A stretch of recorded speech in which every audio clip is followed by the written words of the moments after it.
అదేవిధంగా పోలీస్ డిపార్ట్మెంట్లో కూడా అధ్యక్ష సరెండర్ లీవులు 5 సరెండర్ లీవులు పెండింగ్లో ఉన్నాయి. టీఏలు రావట్లేదు, డిఏలు రావట్లేదు, స్టేషన్ అలవెన్స్ రావట్లేదు. మొన్న ఒక జూబ్లీ హిల్స్ ఎలక్షన్ ఉంటే యూసఫ్ గూడ బటాలియన్ మాత్రం సరెండర్ లీవులు టీఏ డిఏలు ఇచ్చిండ్రు. రాష్ట్రంలో 1,00,000 మంది పోలీసులకు సరెండర్ లీవులు టీఏలు డిఏలు రాక ఇబ్బందులు పడతా ఉన్నారు. దయచేసి పోలీసులను కూడా ఆదుకోవాలని, గతంలో నేను ఫైనాన్స్ మినిస్టర్గా ఉన్నప్పుడు ఎప్పటికప్పుడు సరెండర్ లీవులు టీఏ డిఏలు ఇచ్చాం. ఈ ప్రభుత్వం వచ్చిన 2 సంవత్సరాల నుంచి పెండింగ్లో ఉన్నాయి కనుక వాటిని విడుదల చేయండి. ఇలా పోలీసులు కూడా తీవ్రమైనటువంటి ఆవేదనలో ఉన్నారు.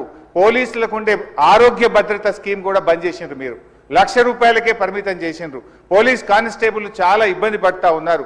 ఆరోగ్య భద్రతను పునరుద్ధరించండి, గతంలో మాదిరిగా కార్పొరేట్ వైద్యం పోలీసులకు అందించాలని చెప్పి కోరుతూ కాంగ్రెస్ పార్టీ ఎన్నికల మేనిఫెస్టోలో తక్షణమే మేము ఉద్యోగులకు పీఆర్సీ ఇస్తాము, పెండింగ్ డిఏలు ఇస్తాము, బకాయిలు ఇస్తాము, ఓపీఎస్ తెస్తామని మాట ఇచ్చి ఈరోజు కాంగ్రెస్ పార్టీ 2 ఏళ్లైనా అమలు చేయకుండా మోసం చేస్తూ ఉంది.